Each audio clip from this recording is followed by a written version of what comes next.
새벽 5시 반 마트의 자동문이 열렸습니다. 아직 어둠이 채 가시지 않은 시간이었습니다. 주차장에는 가로등 불빛만이 쓸쓸하게 켜져 있었습니다. 입구 쪽 매트를 밟는 순간 센서가 반응하며 형광등이 하나둘 깜빡이기 시작했습니다. 말순 할머니는 천천히 안으로 들어섰습니다. 지팡이가 바닥을 짚을 때마다 톡, 톡 소리가 텅 빈 매장에 울려 퍼졌습니다. 할머니의 걸음은 느렸습니다. 왼쪽 무릎이 좋지 않아서였습니다. 3년 전 계단에서 넘어진 이후로 빠르게 걷는 것은 포기한 지 오래였습니다. 어휴, 이 시간엔 사람도 없네. 할머니는 작게 중얼거렸습니다. 매대 사이사이로 냉장고에 윙윙거리는 소리만 들렸습니다. 정리 중인 직원 한 명이 멀리 보였지만 바쁜 듯 고개도 들지 않았습니다. 할머니는 익숙한 동선으로 채소 코너 쪽으로 향했습니다. 말순 할머니는 올해 78이었습니다. 혼자 사는 지 5년째였습니다. 남편은 10년 전에 세상을 떠났습니다. 아들은 미국에 있었습니다. 1년에 한두 번 전화가 올까 말까 했습니다. 외롭다는 생각은 안 했습니다. 다만 가끔 누군가와 말을 섞고 싶을 때가 있었습니다. 그래서 할머니는 이른 아침 마트에 왔습니다. 사람이 붐비는 시간은 피했습니다. 부딪힐까봐 두려웠습니다. 넘어지면 일어서기 힘들다는 걸 알고 있었습니다. 새벽에 오면 천천히 둘러볼 수 있었습니다. 가끔 친절한 직원이 물건을 집어주기도 했습니다. 그런 작은 친절이 할머니에게는 하루의 온기였습니다. 배추가 싱싱하네. 할머니는 배추 한 포기를 들어 올렸습니다. 손으로 눌러보고 냄새를 맡았습니다. 좋았습니다. 장바구니에 담았습니다. 당근도 몇 개 골랐습니다. 느리게 하나하나 확인하며 담았습니다. 그때였습니다. 삐익. 갑자기 귀를 찢는 사이렌 소리가 울렸습니다. 할머니는 깜짝 놀라 뒤로 물러섰습니다. 장바구니가 바닥에 떨어졌습니다. 당근이 대굴대굴 굴러갔습니다. 매장 전체가 붉은 경광등으로 물들었습니다. 천장의 비상등이 빠르게 깜빡였습니다. 어이구, 이게 웬 소리야? 할머니는 가슴을 쓸어내렸습니다. 심장이 너무 빨리 뛰었습니다. 숨이 가빴습니다. 주변을 둘러봤지만 무슨 일인지 알 수 없었습니다. 화재 경보일까요? 아니면 도난 경보일까요? 할머니는 혼란스러웠습니다. 그 순간 누군가 달려왔습니다. 젊은 남자 직원이었습니다. 이름표에는 박도윤이라고 적혀 있었습니다. 25쯤 돼 보였습니다. 그의 얼굴은 창백했습니다. 땀이 이마에 맺혀 있었습니다. 눈동자가 불안하게 흔들렸습니다. 도윤은 뒤를 한번 힐끗 돌아봤습니다. 그리고는 전속력으로 할머니에게 달려왔습니다. 숨을 헐떡이며 할머니의 팔을 붙잡았습니다. 힘이 꽤 세게 들어갔습니다. 할머니는 놀라 그를 쳐다봤습니다. 할머니, 지금 뛰세요. 도윤의 목소리는 낮았지만 다급했습니다. 시간이 없습니다. 빨리요. 뭐라고? 할머니는 제대로 듣지 못했습니다. 사이렌 소리가 너무 컸습니다. 도윤은 할머니를 잡아 끌듯 출구 쪽으로 이끌었습니다. 할머니는 비틀거렸습니다. 지팡이가 손에서 놓칠 뻔했습니다. 아니, 왜 그러는 거야? 설명할 시간 없어요. 일단 밖으로 나가야 해요. 도윤의 목소리에는 공포가 섞여 있었습니다. 할머니는 그제야 느꼈습니다. 이건 단순한 오작동이 아니라는 것을요. 무언가 잘못되었다는 것을요. 젊은 직원의 손이 이렇게까지 떨릴 이유가 없었습니다. 할머니는 본능적으로 따라가기 시작했습니다. 무릎이 아팠지만 참았습니다. 숨이 찼지만 걸음을 멈추지 않았습니다. 도윤이 뒤를 계속 돌아봤습니다. 무언가를, 아니 누군가를 경계하고 있었습니다. 저기 누가 있어요? 할머니가 떨리는 목소리로 물었습니다. 도윤은 대답하지 않았습니다. 입술만 꽉 깨물고 할머니를 끌었습니다. 그의 손에서 식은땀이 느껴졌습니다. 할머니는 알았습니다. 지금 이 순간 자신이 위험에 처해 있다는 것을요. 출구가 보였습니다. 자동문이 저 앞에 있었습니다. 조금만 더 가면 됐습니다. 할머니는 있는 힘을 다해 걸었습니다.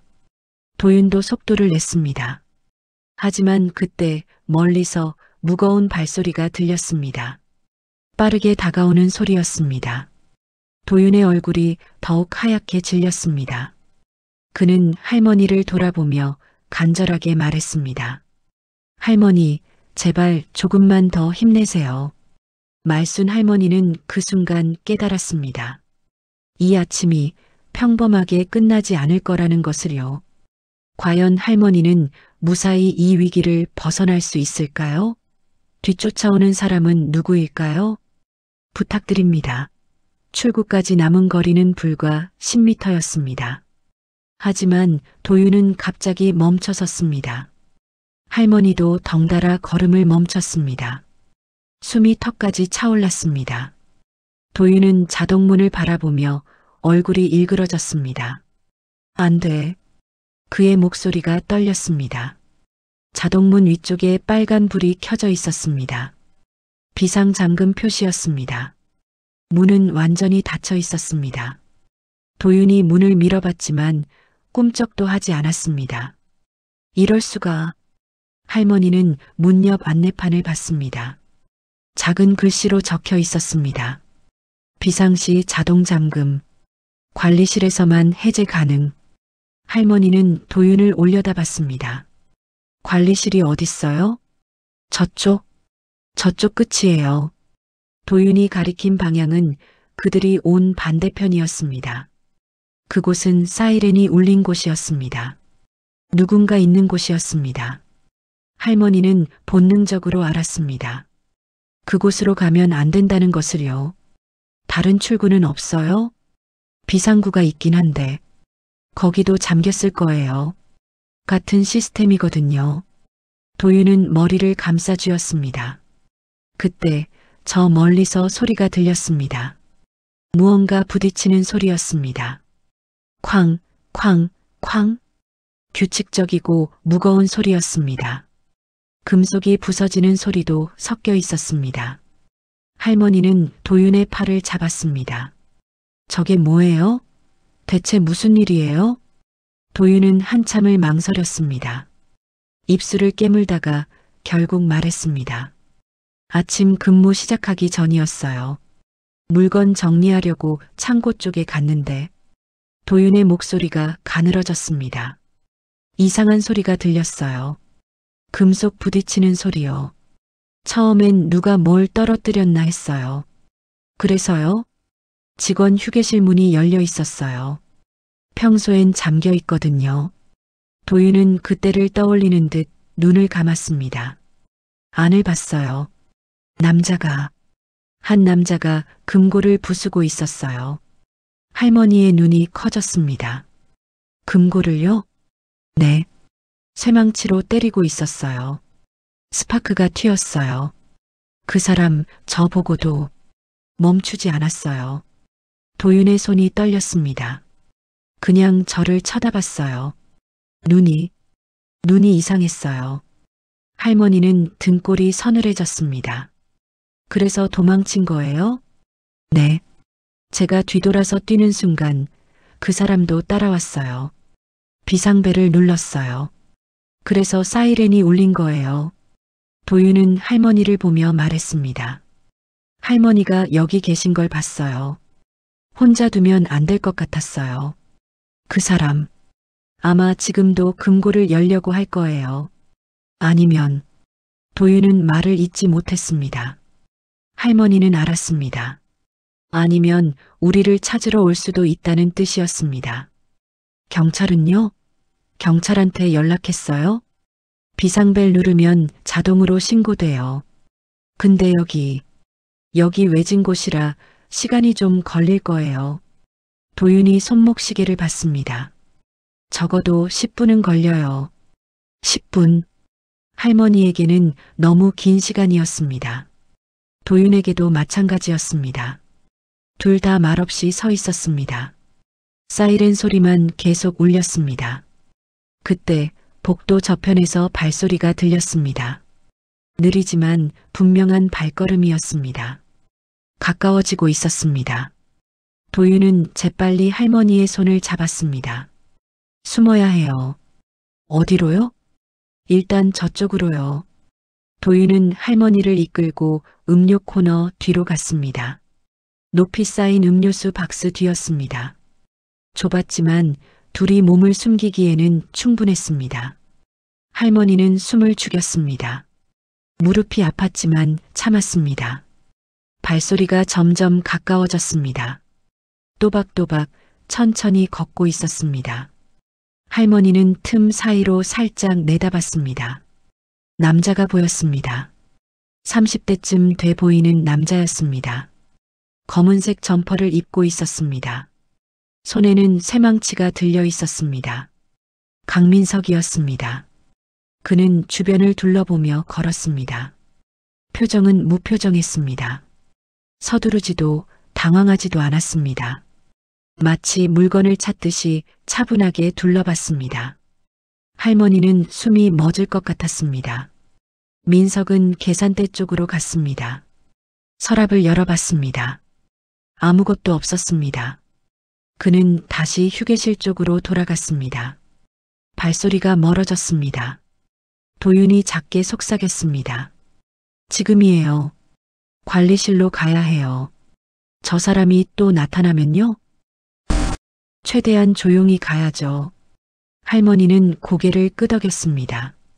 두 사람은 조심스럽게 일어섰습니다. 할머니는 지팡이를 들었습니다. 도윤이 손짓으로 방향을 가리켰습니다. 복도 반대편이었습니다. 그들은 천천히 움직였습니다. 한 발 한 발 소리 내지 않으려 애썼습니다. 할머니는 지팡이를 바닥에 대지 않고 들고 걸었습니다. 팔이 아팠지만 참았습니다. 도윤이 앞장섰습니다. 10m를 갔을 때였습니다. 뒤에서 소리가 들렸습니다. 거기서 민석의 목소리였습니다. 낮고 차가웠습니다. 할머니는 얼어붙었습니다. 도윤도 멈춰섰습니다. 천천히 뒤를 돌아봤습니다. 민석이 서 있었습니다. 망치를 든 채로 그들을 바라보고 있었습니다. 거리는 약 5m였습니다. 민석은 한 걸음 다가왔습니다. 왜 도망가죠? 그의 목소리는 담담했습니다. 도윤은 할머니를 뒤로 감쌌습니다. 저희는 아무것도 안 봤어요. 거짓말. 민석이 또 한 걸음 다가왔습니다. 당신 날 봤잖아요. 금고 부수는 것도 봤고요. 경찰이 올 거예요. 곧 와요. 도윤의 목소리가 떨렸습니다. 민석은 웃었습니다. 차가운 웃음이었습니다. 알아요. 그래서 서두르는 거예요. 금고만 열면 돼요. 방해만 안 하면 아무 일도 없을 거예요. 그럼 저희 좀 보내주세요. 못 보내줘요. 당신들이 경찰한테 뭐라고 할지 모르니까요. 민석이 망치를 들어 올렸습니다. 그 순간 도윤이 소리쳤습니다. 뛰세요. 도윤은 할머니를 밀었습니다. 할머니는 비틀거리며 옆 통로로 넘어갔습니다. 도윤은 반대 방향으로 뛰었습니다. 민석은 잠깐 망설이다가 도윤을 쫓아갔습니다. 할머니는 바닥에 주저앉았습니다. 심장이 터질 것 같았습니다. 손이 떨렸습니다. 하지만 가만히 있을 수 없었습니다. 저 젊은이가 자신을 살리려고 위험을 무릅쓴 것이었습니다. 할머니는 일어섰습니다. 무릎이 욱신거렸지만 상관없었습니다. 지팡이를 짚고 관리실 쪽으로 걸었습니다. 가쁜 숨을 몰아쉬며 한 걸음씩 나아갔습니다. 내가 뭐라도 해야 해. 할머니는 생각했습니다. 저 아이를 도와야 해. 말순 할머니는 그렇게 다시 걷기 시작했습니다. 이란 챕터 3. 관리실까지는 멀었습니다. 할머니는 다시 관리실로 향했습니다. 이번엔 더 조심스러웠습니다. 벽을 따라 천천히 걸었습니다. 발소리를 최대한 죽였습니다. 귀를 기울이며 주변을 살폈습니다. 저 멀리서 소리가 들렸습니다. 도윤과 민석이 여전히 대치하고 있는 듯 했습니다. 할머니는 그 틈을 이용해야 했습니다. 지금이 아니면 기회가 없을지도 몰랐습니다. 복도에 도착했습니다. 아까보다 어두웠습니다. 형광등 하나가 완전히 꺼져 있었습니다. 할머니는 벽을 짚으며 걸었습니다. 한 걸음 한 걸음 신중하게 움직였습니다. 관리실 문이 보였습니다. 아까 나올 때 닫지 않았습니다. 문이 살짝 열려 있었습니다. 할머니는 안으로 들어갔습니다. 문을 조용히 닫았습니다. 모니터를 봤습니다. 도윤이 계산대 근처에 있었습니다. 민석은 그 반대편에 서 있었습니다. 둘 사이에는 계산대가 가로막고 있었습니다. 도윤은 숨을 헐떡이고 있었습니다. 민석도 지친 듯 보였습니다. 할머니는 패널로 시선을 돌렸습니다. 비상 호출 버튼이 있었습니다. 그 옆에 작은 설명이 붙어 있었습니다. 긴급 상황 시 경비실 및 인근 파출소 동시 연락. 할머니는 버튼에 손을 댔습니다. 망설임이 있었습니다. 이걸 누르면 정말 도움이 올까요? 아니면 상황만 더 악화될까요? 할머니는 알 수 없었습니다. 하지만 지금은 선택의 여지가 없었습니다. 할머니는 버튼을 눌렀습니다. 딸깍. 큰 경보음이 울렸습니다. 아까와는 다른 소리였습니다. 더 날카롭고 더 시끄러웠습니다. 할머니는 깜짝 놀라 귀를 막았습니다. 모니터를 다시 봤습니다. 민석이 놀란 표정으로 주변을 둘러봤습니다. 도윤도 어리둥절한 얼굴이었습니다. 경보음은 계속 울렸습니다. 이제 경찰이 빨리 올 거야. 할머니는 통로를 따라 걸었습니다. 다리가 후들거렸습니다. 한 걸음 옮길 때마다 무릎에서 소리가 났습니다. 하지만 멈출 수 없었습니다. 저 멀리서 발소리가 들렸습니다. 빠르게 뛰는 소리였습니다. 도윤이 도망치는 소리였습니다. 민석이 쫓아가는 소리도 들렸습니다. 할머니는 귀를 막고 싶었습니다. 하지만 그럴 수 없었습니다. 제발 무사하길. 할머니는 속으로 빌었습니다. 냉동식품 코너를 지나쳤습니다. 과자 코너도 지났습니다. 관리실 표지판이 보였습니다. 화살표가 오른쪽을 가리키고 있었습니다. 할머니는 그쪽으로 돌았습니다. 복도가 나왔습니다. 길고 어두운 복도였습니다. 형광등이 2개 중 하나만 켜져 있었습니다. 바닥에는 박스들이 놓여 있었습니다. 정리가 안 된 채 그대로 쌓여 있었습니다. 할머니는 조심스럽게 걸었습니다. 박스를 피해가며 앞으로 나아갔습니다. 숨소리가 거칠어졌습니다. 목이 말랐습니다. 입술이 바짝 말랐습니다. 관리실 문이 보였습니다. 회색 철문이었습니다. 손잡이에 손을 댔습니다. 차가웠습니다. 문을 밀었습니다. 잠겨 있지 않았습니다. 천천히 열렸습니다. 안은 작은 방이었습니다.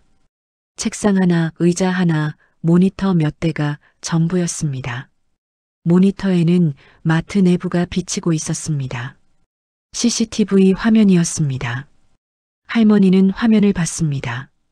한 화면에 도윤이 보였습니다. 그는 창고 쪽으로 뛰어가고 있었습니다. 민석이 뒤를 쫓고 있었습니다. 거리가 좁혀지고 있었습니다. 할머니는 가슴이 철렁했습니다. 어떡하지? 할머니는 책상 위를 살폈습니다. 서류들이 어지럽게 놓여 있었습니다. 볼펜, 메모지, 전화기. 그리고 조그만 패널이 하나 있었습니다. 여러 개의 버튼이 달려 있었습니다. 비상문 해제, 화재 경보, 조명 전체, 비상 호출. 할머니는 비상문 해제 버튼을 찾았습니다. 손을 뻗었습니다. 하지만 망설여졌습니다. 이걸 누르면 정말 문이 열릴까요? 혹시 다른 문제가 생기는 건 아닐까요? 할머니는 잘 몰랐습니다. 그래도 눌러야 했습니다. 손가락으로 버튼을 눌렀습니다. 딸깍 소리가 났습니다. 빨간 불이 녹색으로 바뀌었습니다. 작은 소리로 삐하는 신호음이 울렸습니다. 됐나? 할머니는 모니터를 다시 봤습니다. 출입구 화면을 찾았습니다. 자동문이 보였습니다. 하지만 문은 여전히 닫혀 있었습니다. 움직이지 않았습니다. 왜 안 열리지? 할머니는 다시 패널을 봤습니다. 작은 글씨가 적혀 있었습니다. 수동 개방 필요. 할머니는 고개를 저었습니다. 버튼만 누르면 되는 게 아니었습니다. 직접 가서 열어야 했습니다. 출구까지 가야 하나. 할머니는 망설였습니다. 다시 저 먼 길을 가야 했습니다. 그 복도를 지나서, 매장을 지나서 출구까지 가야 했습니다. 민석을 마주칠 수도 있었습니다. 그때 모니터에서 움직임이 포착됐습니다. 도윤이 창고 문을 닫으며 안으로 들어갔습니다. 민석이 문을 두드렸습니다. 쾅쾅 소리가 들렸습니다. 창고 문은 튼튼해 보였습니다. 하지만 영원히 버틸 순 없었습니다. 할머니는 결심했습니다. 나라도 나가서 도와줘야 해. 할머니는 방을 나섰습니다. 복도를 다시 지나기 시작했습니다. 왔던 길을 되돌아갔습니다. 조금 더 빨리 걸으려 했습니다. 하지만 무릎이 말을 듣지 않았습니다. 제발. 할머니는 속으로 되뇌었습니다. 과자 코너를 지나고 냉동식품 코너를 지났습니다. 그런데 갑자기 발소리가 들렸습니다. 가까운 곳에서 들렸습니다. 할머니는 멈춰 섰습니다. 민석이었습니다. 그는 창고에서 나온 모양이었습니다. 복도 반대편에서 걸어오고 있었습니다. 할머니와 눈이 마주쳤습니다. 민석은 멈춰 섰습니다. 할머니도 움직이지 않았습니다. 둘 사이의 거리는 약 15m였습니다.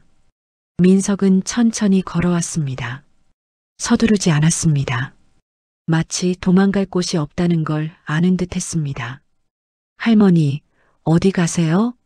민석의 목소리는 여전히 차갑고 낮았습니다. 할머니는 대답하지 않았습니다. 뒤로 한 걸음 물러섰습니다. 민석이 또 한 걸음 다가왔습니다. 할머니는 주변을 둘러봤습니다. 숨을 곳이 없었습니다. 도망칠 곳도 없었습니다. 가만히 계시면 안 돼요? 민석이 말했습니다. 가만히만 있으면 아무 일도 안 생겨요. 왜 자꾸 돌아다니세요? 할머니는 입을 열었습니다. 당신 왜 그러는 거예요? 목소리가 떨렸습니다. 돈이 필요해요. 민석이 담담하게 답했습니다. 많이 필요해요. 그래서 여기 온 거예요. 그래도 이렇게까지 안 하면 안 돼요.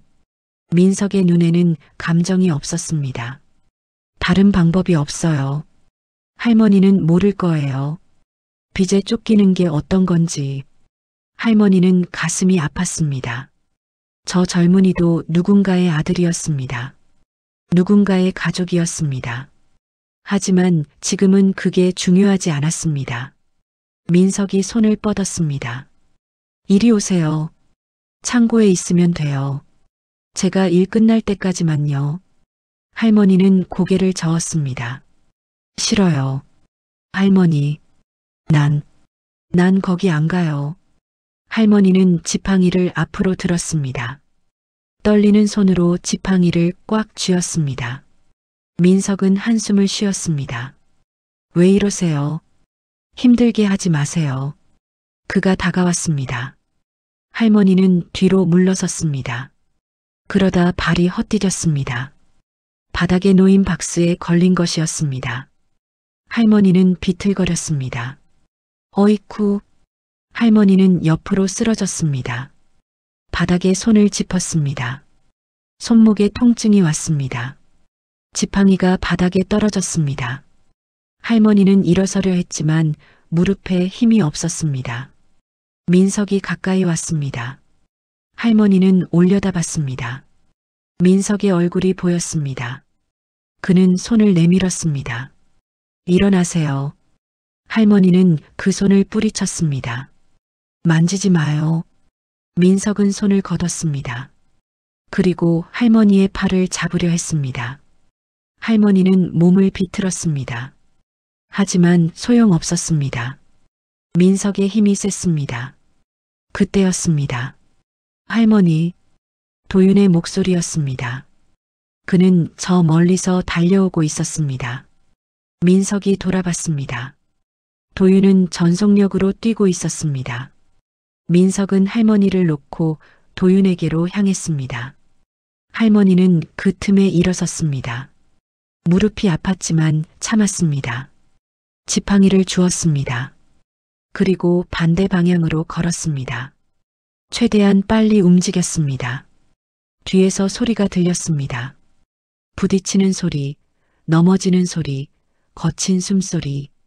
할머니는 뒤를 돌아보지 않았습니다. 그냥 걸었습니다. 음료 코너까지 왔습니다. 그곳에서 할머니는 숨을 골랐습니다. 심장이 미친 듯이 뛰었습니다. 손이 떨렸습니다. 다리도 떨렸습니다. 이러다 정말 할머니는 생각하지 않으려 했습니다. 하지만 알고 있었습니다. 이대로는 안 된다는 것을요. 뭔가 다른 방법이 필요했습니다. 할머니는 주변을 둘러봤습니다. 음료수 박스, 진열대, 냉장고, 평범한 마트 풍경이었습니다. 하지만 그 안에 답이 있을지도 몰랐습니다. 할머니는 천천히 생각했습니다. 관리실에 버튼이 있었어. 비상 호출 버튼. 그 버튼을 누르면 어떻게 될까요? 경비가 더 빨리 올까요? 아니면 다른 신호가 갈까요? 할머니는 확신할 수 없었습니다. 하지만 해볼만 했습니다. 할머니는 다시 관리실로 향하기로 했습니다. 이번엔 더 조심스럽게, 더 빠르게 움직여야 했습니다. 말순 할머니는 지팡이를 꽉 쥐었습니다. 그리고 다시 걷기 시작했다. 할머니는 다시 관리실로 향했습니다. 이번엔 더 조심스러웠습니다. 벽을 따라 천천히 걸었습니다. 발소리를 최대한 죽였습니다. 귀를 기울이며 주변을 살폈습니다.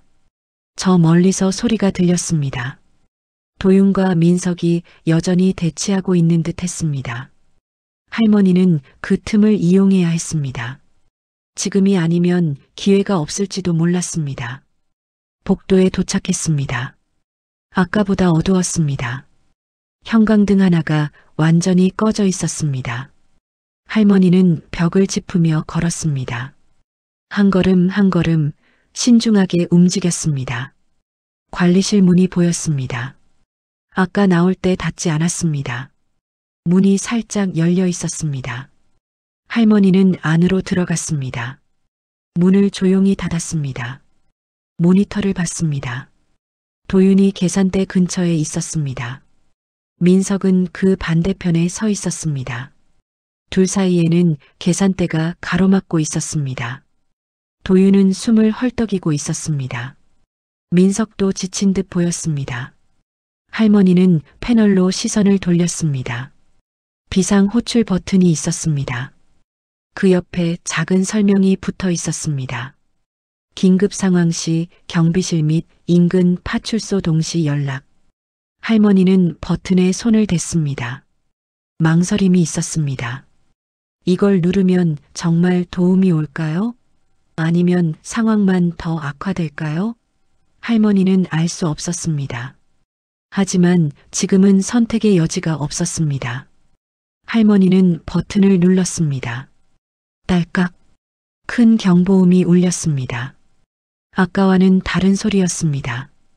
더 날카롭고 더 시끄러웠습니다. 할머니는 깜짝 놀라 귀를 막았습니다. 모니터를 다시 봤습니다.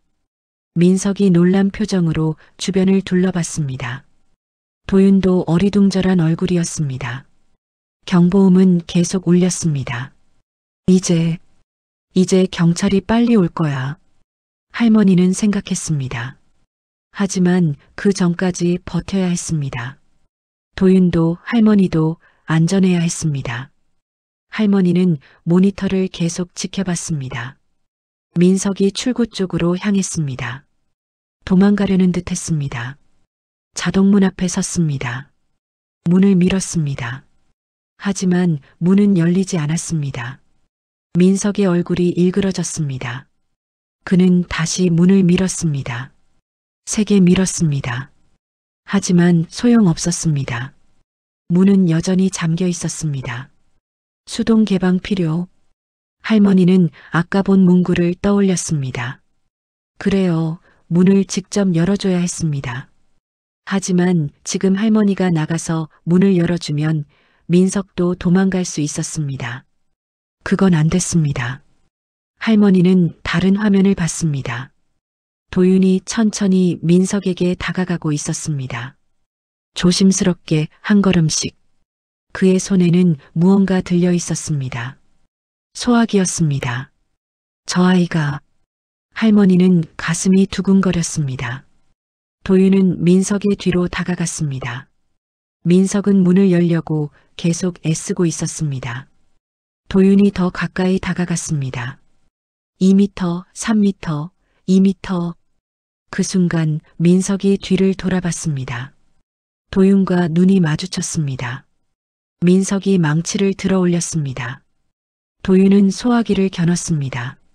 하지 마세요. 도윤이 소리쳤습니다. 민석은 멈칫했습니다. 가까이 오지 마요. 민석의 목소리가 떨렸습니다. 더 이상 가까이 오면 정말 모를 거예요. 도윤은 한 걸음 물러섰습니다. 알겠어요. 안 갈게요. 진정하세요. 진정하라고요? 민석이 비웃었습니다. 이미 끝났어요. 경찰 올 거예요. 저 소리 들리죠? 다 끝났다고요. 그럼 더 이상 아무 짓도 하지 마세요.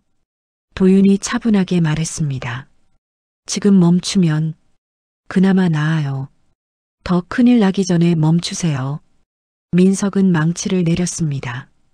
그리고 바닥에 주저앉았습니다. 힘이 빠진 듯 했습니다. 어깨가 축 처졌습니다.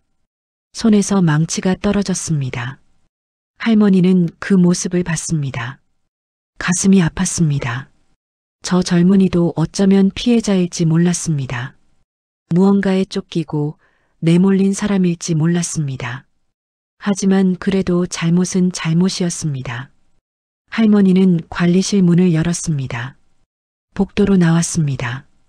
천천히 걸어 매장으로 향했습니다. 도윤이 할머니를 봤습니다. 놀란 얼굴이었습니다. 할머니, 괜찮아요. 할머니가 말했습니다. 이제 괜찮아요. 할머니는 민석 옆을 지나쳐 출구로 갔습니다. 자동문 옆에 작은 레버가 있었습니다. 수동 개방 장치였습니다. 할머니는 레버를 당겼습니다. 위잉. 문이 천천히 열렸습니다. 바깥에 찬 공기가 들어왔습니다. 새벽 공기였습니다. 할머니는 그 공기를 들이마셨습니다. 시원했습니다. 멀리서 사이렌 소리가 들렸습니다. 경찰차였습니다. 점점 가까워지고 있었습니다. 할머니는 안도의 한숨을 쉬었습니다. 도윤이 다가왔습니다. 할머니, 괜찮으세요? 응, 괜찮아. 할머니가 고개를 끄덕였습니다. 당신은요? 다친 데 없어요? 네, 저도 괜찮아요. 도윤은 할머니를 보며 미소 지었습니다. 피곤한 얼굴이었지만 따뜻한 미소였습니다. 할머니가 아니었으면 진짜 큰일 날 뻔했어요. 아니에요. 당신이 날 지켜줬잖아요. 할머니가 말했습니다. 당신이 먼저 날 보호해줬어요. 고마워요. 도윤은 고개를 저었습니다. 저야말로요. 할머니가 관리실 가서 버튼 눌러주신 거 맞죠?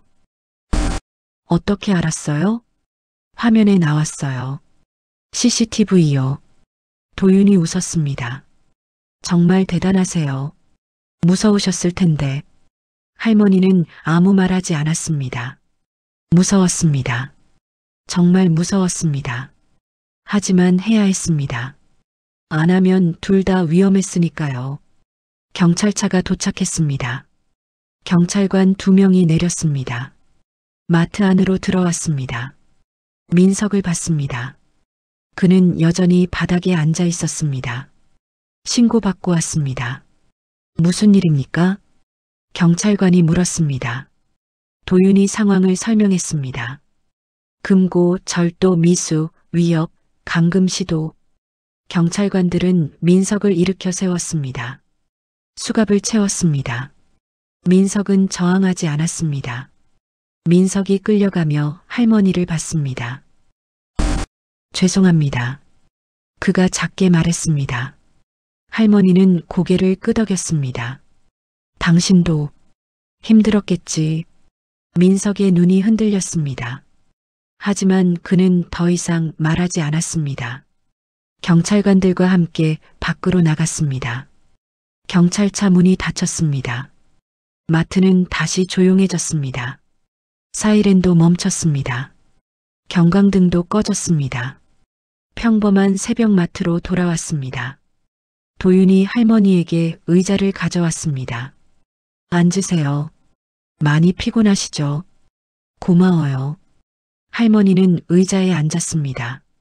다리가 후들거렸습니다. 이제야 긴장이 풀리는 듯 했습니다. 손도 떨렸습니다. 도윤이 따뜻한 커피를 건넸습니다. 자판기에서 뽑은 캔커피였습니다. 할머니는 두 손으로 받았습니다. 따뜻했습니다. 할머니, 응? 정말 대단하세요. 도윤이 진심으로 말했습니다. 저보다 훨씬 용감하세요. 할머니는 고개를 저었습니다. 아니야. 난 그냥 당신을 도와주고 싶었을 뿐이야. 그게 용기예요. 도윤이 미소 지었습니다. 할머니는 커피를 한 모금 마셨습니다. 달콤했습니다. 그리고 따뜻했습니다. 오랜만에 느끼는 온기였습니다. 나도 누군가한테 도움이 될 수 있구나. 할머니가 중얼거렸습니다. 도윤이 할머니 옆에 앉았습니다. 항상 도움이 되셨을 거예요. 다만 몰랐을 뿐이죠. 할머니는 웃었습니다. 오랜만에 마음에서 우러나오는 웃음이었습니다. 바깥이 밝아지고 있었습니다. 새벽이 지나고 아침이 오고 있었습니다. 경찰이 떠나고 1시간쯤 지났습니다. 마트에는 점원들이 하나둘 출근하기 시작했습니다. 상황을 듣고 놀라는 사람들도 있었습니다. 할머니를 걱정하는 사람들도 있었습니다. 점장이 왔습니다. 그는 할머니와 도윤에게 깊이 고개를 숙였습니다. 정말 죄송합니다. 이런 일이 일어날 줄은. 괜찮아요. 할머니가 말했습니다. 다들 무사해서 다행이에요. 점장은 할머니에게 장본 물건을 무료로 드리겠다고 했습니다. 할머니는 손사래를 쳤습니다. 필요 없다고 했습니다. 하지만 점장은 고집했습니다. 결국 할머니는 고맙다고 말했습니다. 도윤이 할머니를 출구까지 배웅했습니다. 아침 햇살이 주차장을 비추고 있었습니다. 따뜻한 빛이었습니다. 할머니는 그 빛을 받으며 잠시 멈춰 섰습니다. 정말 괜찮으세요? 집까지 모셔다 드릴까요? 도윤이 물었습니다. 아니야, 괜찮아. 집이 가까워. 할머니가 미소 지었습니다. 당신도 쉬어야지. 많이 힘들었을 거야. 도윤은 할머니를 바라봤습니다. 한참 동안 말없이 바라보다가 입을 열었습니다. 할머니, 사실은요. 응? 오늘 같은 일 아니었으면 할머니랑 제대로 말도 못 나눴을 거예요. 도윤의 목소리가 작아졌습니다. 저희 할머니가 작년에 돌아가셨거든요. 할머니는 도윤을 보았습니다. 그랬구나. 혼자 사셨어요. 제가 자주 못 찾아뵀어요. 도윤의 눈시울이 붉어졌습니다. 바쁘다는 핑계로 전화도 잘 안 했어요. 돌아가시기 전에 딱 한 번 뵀어요. 그게 마지막이었어요. 할머니는 도윤의 손을 잡았습니다. 많이 후회됐겠구나. 네, 정말 많이요. 도윤이 고개를 숙였습니다. 그래서 오늘 할머니 보호해야겠다는 생각이 먼저 들었어요. 그냥 그래야 할 것 같았어요. 할머니는 도윤의 손을 꽉 쥐었습니다. 당신 할머니도 분명 자랑스러워 하실 거야. 그럴까요? 당연하지. 위험한 상황에서 낯선 할머니를 지켜준 손자잖아. 할머니는 따뜻하게 웃었습니다. 당신은 정말 착한 아이야. 도윤은 눈물을 닦았습니다. 할머니, 다음에 또 뵐 수 있을까요? 물론이지. 나 여기 자주 와. 그럼 제가 일할 때 오세요. 물건 들어드릴게요. 호호 그래. 그럴게. 할머니는 도윤의 어깨를 토닥였습니다. 이제 들어가. 쉬어야지. 할머니도 조심히 들어가세요. 도윤은 할머니가 멀어질 때까지 지켜봤습니다. 할머니는 천천히 걸었습니다. 지팡이를 짚으며 한 걸음씩 나아갔습니다. 무릎은 여전히 아팠습니다. 하지만 마음은 가벼웠습니다. 집에 도착했습니다. 작은 빌라 2층이었습니다. 계단을 천천히 올라갔습니다. 현관문을 열었습니다. 집은 조용했습니다. 언제나처럼 조용했습니다. 할머니는 신발을 벗었습니다. 거실로 들어갔습니다. 소파에 앉았습니다. 창문으로 햇빛이 들어왔습니다. 오랜만에 느끼는 평온함이었습니다. 할머니는 핸드폰을 꺼냈습니다. 오래된 모델이었습니다. 화면에 불이 들어왔습니다. 연락처를 찾았습니다. 아들이라고 저장된 번호였습니다. 마지막 통화가 6개월 전이었습니다. 할머니는 망설였습니다. 전화를 걸까요? 아니면 그냥 둘까요? 아들은 바쁠 것입니다. 미국에서 일하느라 정신없을 것입니다. 하지만 오늘은 전화하고 싶었습니다. 할머니는 통화 버튼을 눌렀습니다. 신호음이 울렸습니다. 한 번, 두 번, 세 번. 그리고 연결됐습니다. 여보세요? 아들의 목소리였습니다. 나야. 어머니, 무슨 일이세요? 아들은 놀란 듯 했습니다. 할머니가 먼저 전화하는 일이 거의 없었으니까요. 아니, 별일은 아니고. 할머니는 잠시 말을 멈췄습니다. 그냥 목소리 듣고 싶어서. 전화 너머로 침묵이 흘렀습니다. 어머니, 어디 아프세요? 아니야. 괜찮아. 할머니가 웃었습니다. 그냥 오늘 좀 특별한 하루였어. 무슨 일 있으셨어요? 응, 있었지. 근데 다 잘 해결됐어. 할머니는 오늘 일을 간단히 말했습니다. 마트에서 있었던 일, 도윤이 도와준 일, 함께 위기를 넘긴 일. 아들은 놀라며 걱정했습니다. 어머니, 괜찮으세요? 병원은 가보셨어요? 괜찮다니까. 걱정 마. 그래도 나 생각보다 튼튼해. 할머니는 창밖을 바라봤습니다. 그리고 나도 아직 쓸모 있구나 싶었어. 어머니, 누군가를 도울 수 있고 누군가에게 도움받을 수도 있고. 할머니의 목소리가 부드러워졌습니다. 혼자라고 생각했는데 혼자가 아니더라. 아들은 한참 말이 없었습니다. 그러다 조심스럽게 말했습니다. 어머니, 제가 자주 못 찾아뵙고 죄송해요. 알아. 바쁜 거. 그래도 변명이 안 돼요. 다음 달에 꼭 갈게요. 그래, 올 수 있으면 와. 할머니는 웃었습니다. 무리하지 말고. 아니에요. 꼭 갈게요. 약속드릴게요. 아들의 목소리가 단단해졌습니다. 할머니는 따뜻한 기분이 들었습니다. 그래, 알았어. 몸 건강히 지내고. 어머니도요. 조심하세요. 전화를 끊었습니다. 할머니는 핸드폰을 내려놓았습니다. 가슴이 따뜻했습니다. 오랜만에 아들과 제대로 된 대화를 한 것 같았습니다. 할머니는 부엌으로 갔습니다. 냉장고를 열었습니다. 오늘 아침 마트에서 사려던 재료들이 떠올랐습니다. 배추, 당근, 파. 결국 사지 못했습니다. 하지만 괜찮았습니다. 내일 다시 가면 됐습니다. 도윤이 있는 시간에 가면 됐습니다. 그러면 반갑게 맞아줄 것입니다. 할머니는 차를 끓였습니다. 유자차였습니다. 따뜻한 김이 올라왔습니다. 할머니는 차를 들고 창가에 섰습니다. 바깥 풍경을 봤습니다. 사람들이 걷고 있었습니다. 출근하는 사람, 등교하는 학생, 장 보는 주민. 평범한 일상이었습니다. 하지만 할머니에게는 더 이상 평범하지 않았습니다. 저 사람들도 모두 각자의 이야기가 있을 것입니다.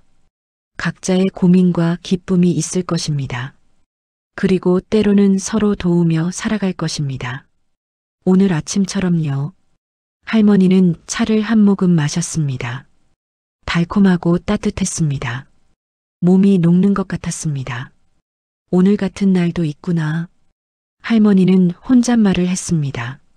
나도 아직 괜찮은 사람이구나. 창밖으로 햇빛이 쏟아졌습니다.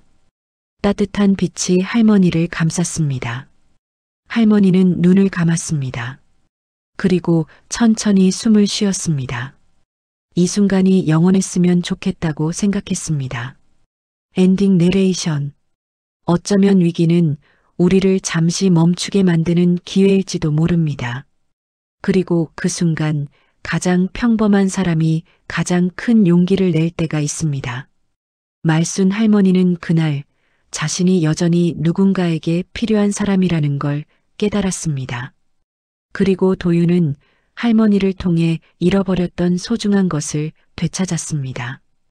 평범한 새벽, 평범한 마트에서 시작된 하루.